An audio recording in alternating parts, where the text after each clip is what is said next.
In this week's Parashat Korah, we have the story of Korah, Datan, Aviram, and the 250 men who wage a rebellion against Moshe Rabbeinu. It's a terrible story. It was very divisive for Bnei Israel because on the surface level, and actually according to some of the Mefarshim, even beneath the surface, there was a certain level of Kedusha to Korah and these followers, or at least on the outside, the people thought there was something holy about them. It was such a very confusing thing taking place. Why are they waging a war against rebellion? We're going to see in a second what their arguments were, which were very populist arguments, and they had a following. So before we get to the actual Pesukim, let's look at the Midrash on our parasha. This is Bamidbar Rabbah. This is Yud Chet, section Gimel. So here it's asking, why is the story of Korah following the mitzvah that we just learned? The very end of last week's parasha, Shelach, we have the mitzvah of tzitzit, where we're going to learn about the 4 strings and one of them being the techelet string. So says the Midrash by us, Vayikach Korach, ma ketiv lamala mina inyan, va'asu lahem tzitzit. Well, what's going on top? What was written right before this over here about the mitzvah of tzitzit? Well, the section before is tzitzit. Why the smichut, basically? Why is one next to the other? Like, what's going on over here? Says the Midrash, Kafatz Korach ve'amar leMoshe. Korah jumped up quickly. He ran to Moshe Rabbeinu and says, Moshe, talit shekula techelet. If you have yourself the garment part of the tzitzit, the tzitzit is made up of the garment, the talit that you wear with the strings, the tzitzit, the tassels, the fringes that are attached to the beged, to the clothing. So he says, if you have the talit, if the actual clothing part, if that is 100% techelet, what's the halacha? Is it going to be patur from tzitzit? Because he says logically, it probably should be patur from tzitzit. Amar lo, says Moshe to Korach, no. Hayevet betzitzit. You have to still, even if the whole thing is A to Z techelet, you still have to attach those strings. You still have to have the white strings, the techelet string. Amar lo Korach, talit shekula techelet ein poter tatzma. Arba'a chutin potrotota. He says, I don't understand. You have a talit, it's 100% techelet, it's not good. But you add 4 strings, and now it's good. So from here, it's actually a little bit of from this version of this Girsav, the Midrash sounds a little bit more like, and how many of the tzitzis do you do blue? So it sounds like, okay, is it one of the 4 strings or one of the 8 strings? But it doesn't sound like you're doing more than that. Okay, it's a little bit of a raya to those that go with the 1 string or the 2 strings, but there are other girsot and other midrashim that might go in different directions. Okay, but on to our topic. Says Korah, he says, I don't understand. If the whole thing is techelet, why do you have to add 1 more string? It's not kosher unless you have 1 string when the whole thing is whole, when the whole thing is techelet. And actually, the Midrash goes on to give a different example, where a similar argument where Korach tells Moshe, if we had a room filled with Torah, you had all these Sfarim and Torah in there, do you have to put a mezuzah on there? And Moshe Rabbeinu says, yeah, you got to put a mezuzah on the front door too. And he makes the same argument. The whole thing is full of Torah. You have to add 1 more little parchment with the Shema, with 2 little parshiyot. When you have yourself, your whole whole thing is filled with Kedusha. So what's the argument all about? Okay, so let's go back to our Pesukim, and then we'll see what the Midrash is saying. Vayikalu al Moshe vel Aharon. So Korah comes with all of his men. He says to them, enough. Don't you guys have enough? They're arguing, Moshe Rabbeinu, do you really have to be in charge? Does your brother also have to be in charge? It's not so clear who's fighting against Aaron, who's fighting against Moshe. We spoke about that in previous years. But he's saying, why are you guys in charge over? You guys have so much power as it is. This nepotism taking place. Why do you even have leadership in the first place? We're all holy. The whole Edah, all of us here, the whole community is Kedoshim. And God is right in the midst, right in the middle of us. Why are you guys raising yourselves above Hashem's call, above the congregation? Why are you guys making yourself important? Why is there this hierarchy? Why can't we all just be holy? Why do we have to have a leader over here?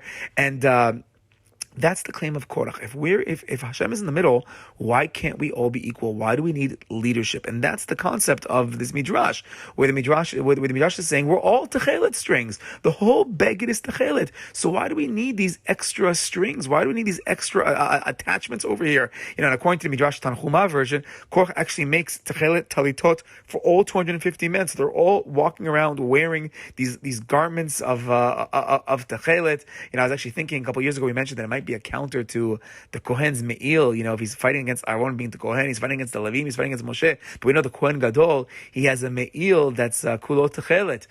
So maybe he's trying to say we should all be Kohen Gadolim, we should all be wearing the Me'il Techelet. And I actually saw there is a discussion in the Rishonim, how many corners were on the Me'il. Was the Me'il a 4-cornered garment, or was it rounded on the bottom? It's a bit of a machloket. According to the Rambam, it sounds like it had corners. It was 4 corners. So the Achronim actually discuss, we don't find anywhere in Hazal that the Me'il of the Kohen had tzitzit. So I saw once that maybe there was tzitzit, but most say, we don't find it in Chazal, so they try to explain why in the Me'il of the Kohen Gadol do you not need tzitzit. There are 4 corners over there, and you can see them in Chachinuch, see all the different mefarshim for all the different reasons for why there is no tzitzit. But that makes our case so much stronger. He says, you even have yourself your talit of tachelet. You have the Kohen Gadol walking around. Why can't we all have that also?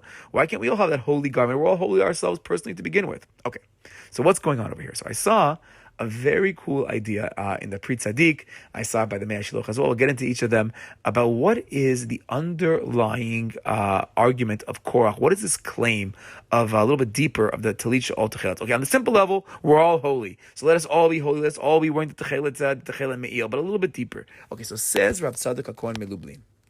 If you open up the teachings of the Arizal, so the Arizal, and you see this in Reb Chaim Vital, he speaks of a very deep idea, which we're going to touch on, B'ezrat Hashem, in this recording, of a madrega, of a level that he calls the level, the Bechinat Igulim. It's this level known as the level of the circles. He says that's one approach, that's one level of how we relate to God. And there's a different level, he says, that's known as the level of Yosher. Yosher from the language of Yashar. It's a level of straight lines, ultimately lines that you put together, you're making corners, and ultimately it's the levels of a square. So explains the Arizal that originally, before the creation of the world, so the world was on the level of Igulim, circles. The circle level is the higher level of the world, before the creation of the world, before Briyat Olam, but then eventually HaKadosh Baruch Hu creates the world, and that's going to be the concept of the Yosher, that's going to be the concept of the straight lines. We're actually going to get the different corners of the world, the 6 directions. We're going to have the north, south, east, west, up, down. We're going to create the whole world. It's going to take place, and that's the level of the Yosher. So originally we had the Igulim, we had the circles, then we have the actual world of lines, and then says the Arizal that Latid Lavo, in the future, times of Mashiach, we're going to get back to the Madriga of Igulim, we're going to get back to the level of circles. Now, interestingly, I saw in the Yerushalmi, you find this in 3 places in the Yerushalmi, where the Yerushalmi says, Tani Rabbi Shimon ben Gamliel, teaches Rabbi Shimon ben Gamliel, or Tani Rabbi Shimon ben Gamliel Omer, Ein meruba misheshet yemei bereshit. He says that there is nothing that is a perfect square since the 6 days of creation. Interesting Yerushalmi that apparently the circles was the original creation, but even after HaKadosh Baruch Hu creates the world, there might be some straight lines happening. But the actual concept of squares, which is going to be the end results of these straight lines, you don't find anywhere in creation. If you look out there at the creation of the world, everything is somewhat circular to it. It's only mankind that actually builds those corners. Cool idea. Look out there in nature. The Gemara Yerushalmi tries to ask a couple of kashas. It's not clear if it answers them all up or it doesn't. But it seems to be that when it comes to creation, there's this principle which the Hasidic masters are going to take this principle. The Hasidic rabbis are going to take this principle and they're going to stick with this. That up in the Shamayim was Igulim. That's the whole year pre-creation, and even in the creation, while we're going to get into the levels of lines, there's nothing actual square there. Okay. But ultimately, with Briyat Olam, Hashem does want the Yosher, He does want the lines, He wants the straight. I saw in Sefer Sod Yesharim ala Torah, on our parasha, this is Rav Gershon line of the Radziner Rebbe. So he writes that when do we first find these lines? When does this Yashar, this Yosher, when does it first start off?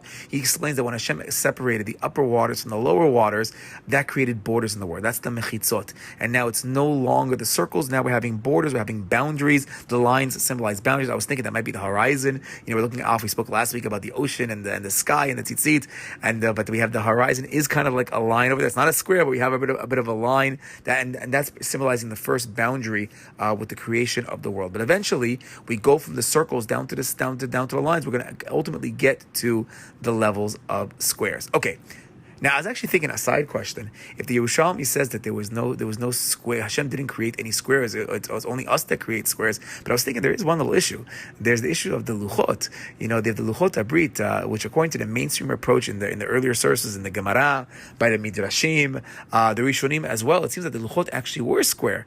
And the Kadosh Baruch Hu created the luchot. That's when the Etzba Elohim created the luchot, created Bein HaShmashot. This is a holy thing created by Hashem. So I saw. So according to most of the sources in the earlier sources, it was square. There's one approach that has as a rectangle, but it's all with boundaries, with lines, with corners. It's not circle. And actually, the Lubavitcher Rebbe made a whole campaign against this when he went to the shuls, and the pictures of the luchot in the shuls are square on the bottom, but it's round on top. And he went crazy. This is incorrect.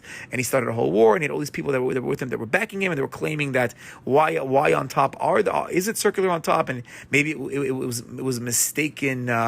It was mistaken artwork that was on on top that got incorporated into the luchot. It was mistakes by the non-Jewish sculptors, the Christians of those times in the Renaissance period are creating this thing. And he went to war because he said it's clear from the sources that Jewish approach is that the luchot were always square, maybe rectangle, but not circular on top. Okay.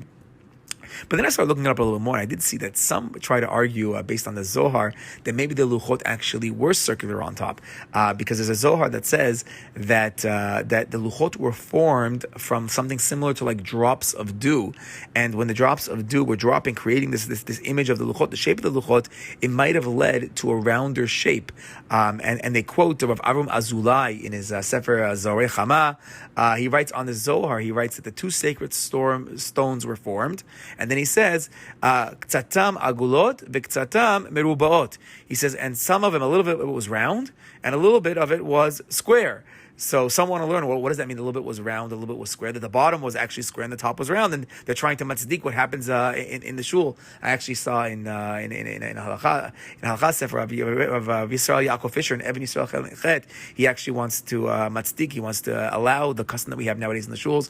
So he actually asked my question from the Yerushalmi. He says, I thought nothing was supposed to be created square. So how can we say the luchot were created square? He says, oh, maybe they weren't square. Maybe it was round on top. But the truth of the matter is, a lot of people do argue back against this and say, no, you know what? There's no real proof from the Zohar and even Azulai.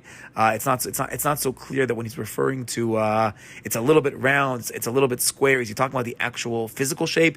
Maybe it's more of a mystical source or the mystical idea behind that. I was actually wondering if Miktsatan round, Miktsatan square actually refers to the Samech and the Mem Sofit that stood miraculously in the Luchot. That one symbolizes the circle, one symbolizes the square, and maybe that's what it's talking about, not necessarily the outer shape of the stones. And even the question that I had on the Yerushalmi, that it says, okay, nothing that we create square, nothing was created square by God, and we're doing it in this world. But that's talking about the physical world. It might not be talking about the luchot. The luchot weren't natural; they were the etzba Elohim, and Akash Baruch wants to make it square. He could, and also it says that nothing was created mishesh yemei bereshit. This was created beina mishmashot, so it's not the actual 6 days of creation. It's that time period right afterwards, which is known as the time period that's part spiritual, part physical. And also, maybe there's like a spiritual message here. Well, it would be cool to say the top was circular, because maybe it's saying, oh, we're coming from the Shamayim, where it's the world of the Igulim, and down below it's square, because now that we're down below, we have to have a square bottom. But maybe opposite, say that the whole thing is square, because HaKadosh Baruch Hu wants us to say, now our avodah down in this world below, after the creation of the world, is not the avodah of the Igulim, but rather the avodah of the Merubah, of the square, as we're going to see right now in the Pri Tzadik. Okay, so let's get back to the Pri Tzadik. So the Pri Tzadik says, there's 2 levels to the world. We have the pre-creation and the future, which is going to be the circle, and we have our world right now, which is the lines, which is ultimately going to become the square. Okay, so says as follows. Says the Pri Tzadik, what is this idea of the circle of the Olam Haba, times the Mashiach circle? So he said, actually, it's hinted to in the Gemara and Ta'anit. It's the very end of the Gemara over there, the Daf Lamed Aleph Amud Bet. Says the Gemara in Ta'anit, Amar Ula. Says Ula Bira'ah, from the city of Bira'ah, he says as follows: Amar Rabbi Elazar, quoting Rabbi Elazar, Atid HaKadosh Baruch Hu la'asot mahol latzadikim. In the future, HaKadosh Baruch Hu is going to make a dance, which we know that dancing in those days was circular dancing. They would dance around. It was like horror style, Jewish style dancing. Let's tzaddikim. So in the future, HaKadosh Baruch Hu is going to make this circle dance for the tzaddikim. Actually, the section of this Gemara right before this speaks about the women that on Tu B'Av, the unmarried women would go out there and dance around in a circle, and then that would make the shidduchim that way. Tu B'Av, Yom Kippur. But says the end of the Gemara that in the future, HaKadosh Baruch Hu is going to make this circle for the tzaddikim. The Hu Yoshev Beinehem Began Eden, and HaKadosh Baruch Hu is going to sit in between us, in the middle of the tzaddikim in Gan Eden. And everyone is going to point with their finger, and they're going to say, it's part of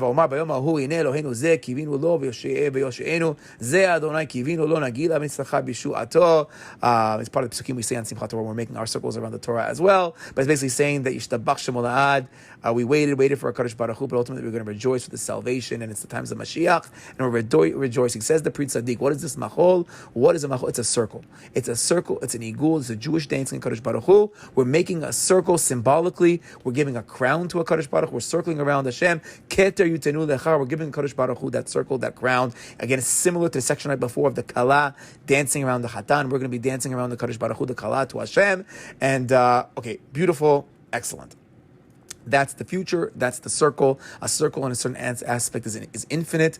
There's no start. There's no end. You can't pinpoint that. Very different than the square, or the lines. You can have starting points. You have breaking points. You have corners. Not in the circle. The circle is totally infinite. But more specifically to our case, of Korah, in the case of Tzaddikim circling God, everyone is equidistant from Hashem. Hashem is in the middle in Gan Eden, and He's sitting in the middle, and we circle HaKadosh Baruch Hu, and everybody is equal to Hashem. And he says that was the mistaken argument of Korah. Says the Pri Tzaddik. When Korah says, Kol ha'edah kulam kedoshim betocham Adonai. Said Korah, the whole nation is holy, we're all tzaddikim, and HaKadosh Baruch Hu is in the middle. Meaning he's saying, we are a circle around the Kadosh Baruch Hu. And that's why he's saying to Moshe, there should be no hierarchy. We're all equal distance from Hashem. But says the Pri Tzaddik that that might have been true in the times of Matan Torah, when we were Vayichan Sham, Ke'ish Echad, Belev Echad, we had that unity at Matan Torah. We were going back to holier levels. Also at Kriyat Yam-Suf, it says that Shivcha saw ideas of a Kadosh Baruch Hu. The maidservant saw things, and then she even pointed, like our Gemara's language, with her finger, Zeh Keliva, and Ve'u, pointing to a Kadosh Baruch Hu. But Korach missed something. We're no longer in Matan Torah. We've gone quite a bit of time right now. But even on the simplest level, if you don't want to deal with chronology, at least the Egel has happened already. But we have last week's parasha, we had the Meraglim, and we had all the complainers and all that stuff. But even the simplest thing, the biggest thing Korach is missing, that post Chet HaEgel, we're no longer on that level anymore. Now, the Pri Tzaddik writes that while Korach was wrong, he's wrong. We're not on that level right now. There was a certain truth to what Korach was saying. Am Yisrael, in a deeper level, does have that level of holiness, and B'ezrat Hashem, we're going to reach that level of holiness. And because of that, he says that Hashem allowed this language in the Torah, meaning Hashem could have hidden the argument, just said he said something wrong, and that's it. But instead, HaKadosh Baruch Hu even put his argument into the Torah, because in a certain aspect, there is this level of Kedusha that we have, or this ideal that we have. And then he writes even further that to a small degree, we have this level of Kedusha every single week on Shabbat. That in a certain aspect, Shabbat is a little bit of Me'ein Olam Haba.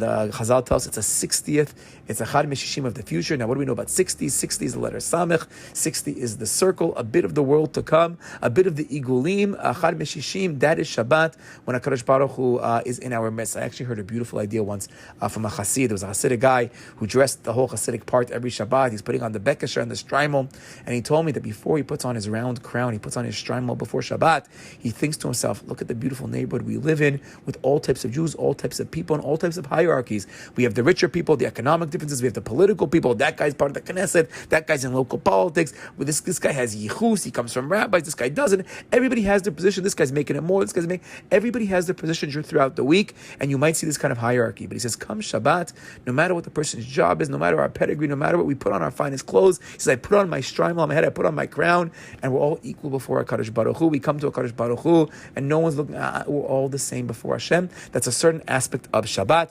Similarly, says the Pri Tzaddik, we can find this by the mitzvah of Sukkah, by Sukkah as well. He says you have this concept of the or the makif. You go in there in the light of HaKadosh Baruch Hu, you feel that hug of Hashem inside the sukkah. He says that's also the igulim, and that also might hint to the second argument of Korach, where he said, what if you have a house that's full of Torah? Does it need a mezuzah? We know when we go out to the sukkah, now we're in HaKadosh Baruch Hu's world. We're in this real world of or the makif, of great light, of great holiness. We don't need a mezuzah out there because that's the holy sukkah. But we don't live in the sukkah in most of the year. Most of the year we're in our regular homes because we're not in that bechina yet. We're not there yet. It's not Olam Haba yet. Okay, but then says the Pri Tzaddik that today we have that one string of techelet on each of the corner of our clothing on all four sides to remind ourselves of the yirah, to remind ourselves of HaKadosh Baruch Hu, and that eventually it's going to take us all the way to the Kisei HaKavod. We'll get to Hashem. There is that level of circles. We might have a way, might have this connection level, this connection point. So we are in this world of the tzitzit, of the square, of the talit, that doesn't have techelet, that's not made of techelet, but it has the strings, and we're allowed one string right now. We're allowed one string of the four strings. This is machlokot. Maybe you have two strings of the four strings, but you're allowed a little bit of techelet on the corners of our garments because we're not there yet. We don't have perfection. We don't have shlemut. The whole beged can't be techelet. But we could have a string. We could have a string on each side that'll take us back over there. A little string, a little fringe that sticks out, but it's going to bring us back to the top, back to HaKadosh Baruch Hu, back to that Kisei HaKavod. And in the future, Bezat Hashem, in times of Mashiach, then the whole beggar can be techel. Because in the future, there's an idea that we're not going to need all the mitzvot anymore. When we get back to that level, we'll have that level of clarity and closeness to HaKadosh Baruch Hu. So then at that point, the beggar itself can change over. But we're not there right now. Now we got to do the mitzvot, and now we got to do our work down here. Now I saw similar ideas, but a little bit of a nuance in Sefer Mea Shiloach. The Itzbisher Rebbe on our parasha, he takes this idea even further. If the Pri Tzaddik mentioned Derech Agav that the Techelet is about the Midah of Yirah, so this is now going to be a big theme in the Mea Shiloach. But first off, a little bit of background. Mea Shiloach, Itzbisher Rebbe, his Chassidut, some of their ideas a little bit more controversial. We'll get a little controversial in this recording right now. We have a principle that we all know, but Chazal teach us: Hakol b'dei Shamayim chutz mirat Shamayim. Everything is in the hands of Hashem except for Yirat Shamayim. Yirat Shamayim, which corresponds to our free will, our Bechira Chovshit, that's the area where we shine. That's the area where we can make our decisions. We have that free will that we can choose HaKadosh Baruch Hu. Says the Itzbisher Rebbe, he challenges that idea a little bit. He says, well, it's true. We do have Bechira. Hashem created a world that way, but he says there is a bigger picture. And in the bigger picture, he says, Afilu Yirat Shamayim. He says, Hakol b'dei Shamayim, Afilu Yirat Shamayim. Even Yirat Shamayim in the upper levels is even Hashem's. Okay, this is a little bit controversial. Litbox over here, you might not be into this idea, but he says that Afilu Yirat Shamayim, that's even in the hands of Hashem. Because what does that mean? Because ultimately, Hashem has the right to control every second of everything in this world. And if it's not Ratzon Hashem, it's not going to happen. Hashem won't make it happen. Hashem could stop it from happening. The fact that Hashem is letting us use our free will, and at times we'll use that free will to go against Hashem, at times we'll do it to go for Hashem. But if Hashem is letting us use our free will to go against Hashem, so in a certain aspect in the bigger idea, that even those mess ups that we have, a certain aspect fits into the Ratzon Hashem because Hashem's allowing it to happen. At least that's my understanding of how you can matzdik what he's saying, because we know the principle of Chazal is that it's chutz mirat shamayim, but he's saying afilu yirat shamayim in the bigger picture. In the bigger picture, afilu yirat shamayim, Hashem is letting us make our choices and make our bechina. And I was thinking that also might be the idea of the bitul b'shishim, this concept of the samech, of the circle of 1 in 60. We have a halachic principle that tum'ah or unkosher things can get nullified in 60. How does that work? Because when you enter into the infinity of the circle, you enter into the world of the igulim, into the world of HaKadosh Baruch Hu, you're right before Hashem. Lifnei Hashem titaru. Once you're in front of HaKadosh Baruch Hu directly, you're not down in this physical world anymore. You're not dealing with the mundane. You're thinking of the bigger philosophy that it's all part of Ratzon Hashem. So even in the negative, in those kind of cases, get nullified. And I heard beautiful ideas about Yom Kippur, that's really how we're trying to do tshuva on with becoming Lifnei Hashem. Because we're saying, Hashem, we messed up down below, but you know what? If I'm next to you face to face, then maybe I could just be holy just because I'm connecting to you directly. I'm connecting to a much higher world above, down below. Okay, but says the Mea Shiloach, this is now going to be the sin of Korah. Because what Korah is going to say is, while there might be some truth to this idea in the higher levels of understanding that it's all Hashem, even Yirat Shamayim is Hashem, there's nothing outside of the oneness of Hashem, Ein Od Milvado, Yachid, Echad, Achduto, but in this world, he says Hashem doesn't have us live that way. Down over here, with our level of consciousness, this world is the world of yashar, of lines, of stairs, of steps, of corners, of squares, of boundaries. We have free will. We have to live with that understanding. And Korach is like, oh, we're all holy. We all have full Yirat Shamayim. We have the full Techelet. If the Techelet string is Yirah, we are Kulo Yirah. And if we're all Yirah, says Korach, so we're already up there in the circle. We're up there in the Shamayim with the Kodesh Baruch Hu. So if we're living with God on that plane of consciousness, so then we're all holy. We don't need leadership. We don't need levels. We don't need hierarchy.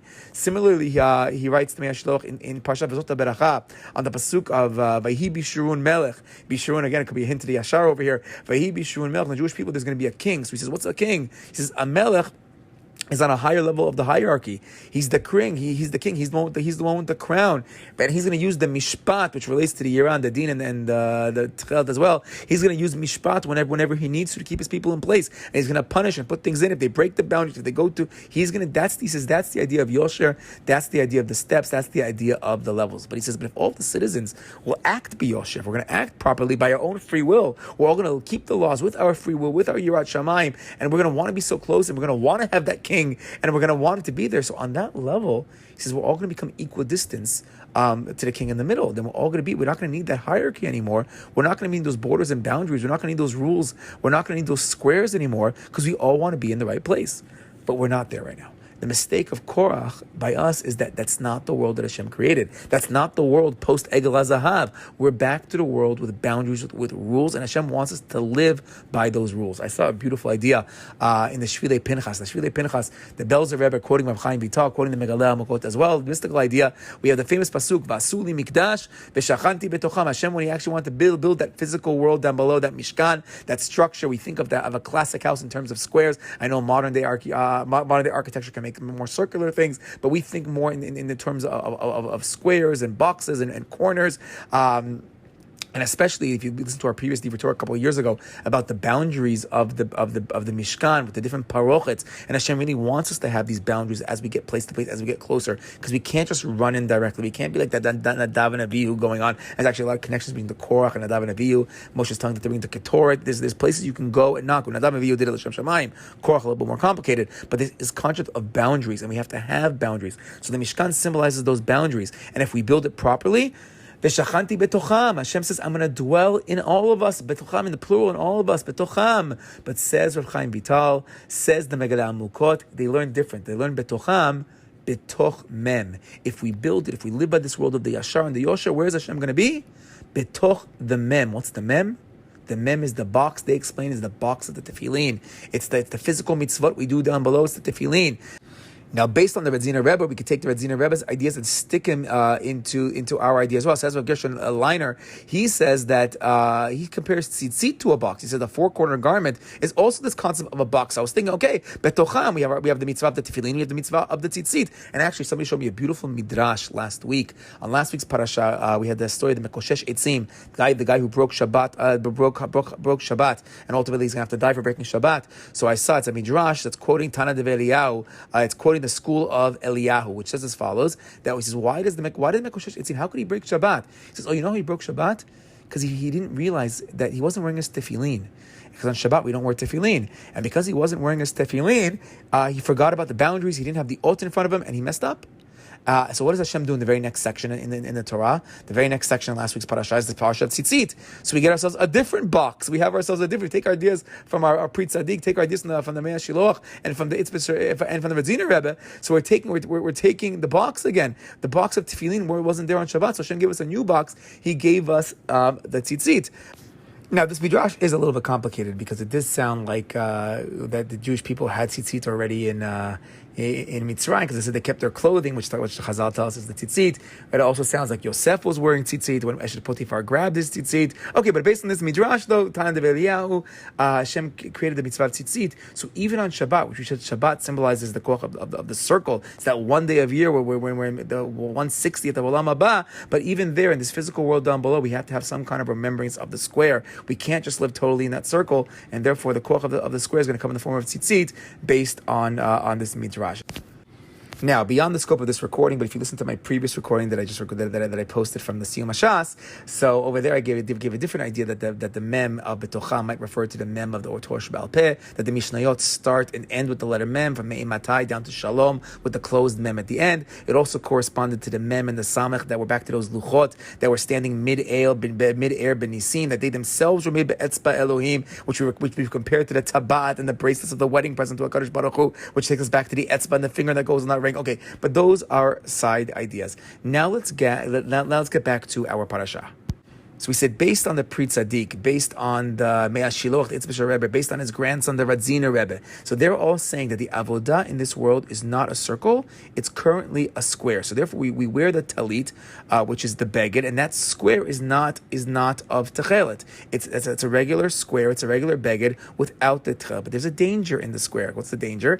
The danger is that we get too caught up in the square. We forget that we get so into the physical world, into the boxes that we made down below. We forget about the hidden. We forget about the circles. We forget about the ruchaniyut. We forget that there's a whole world above there of nisim, of a circle that floats in midair. We forget. Actually, I saw a crazy idea that when the luchot were broken and the mem and the samach get flown up into the shamayim, so the shivrei kelim says Rashi in Menachot of Tzadik Tat Amon Aleph, says Rashi at the end of the daf over there, that the luchot actually broke into 60 pieces, and those 60 pieces still had a little bit of a roshim of the previous letters, a little bit of a residue was still on there, and they were carried with us in the Aron as well. But Rashi says the number there was 60 as well. So we're keeping that circle in a certain aspect even after it was broken. But we might forget about it. If we get so involved in our square world, we're going to forget. So what do? We attach the tzitzit. We have one little tchelet string on there, and then we look at it, and that's going to give us the ability to go from our world below to get a little glimpse. Tzitzit lashon la'tzitz, metzitz min hacharakim, a little bit of a glimpse, all the way up to the kisei hakavod, which is also a bechina of circle. So from our square, we attach that one tchelet string to try to bring us back all the way up to the shamayim. Now, cool thing, as I was preparing this Dvar Torah, so I came across the Rabbi Nachman of Breslov, Likutei Moharan, Nun Tet Torah, Nun Tet section, Gimel and Dalet. Now, I find Likutei Moharan is a very complicated sefer, because a lot of times Rabbi Nachman just says, this corresponds to this, and I started looking into it, and all the stuff we said over here, he makes the connections in two words, so it's like actually awesome stuff. So B'ezrat Hashem, we learn from our parasha. We have Korah.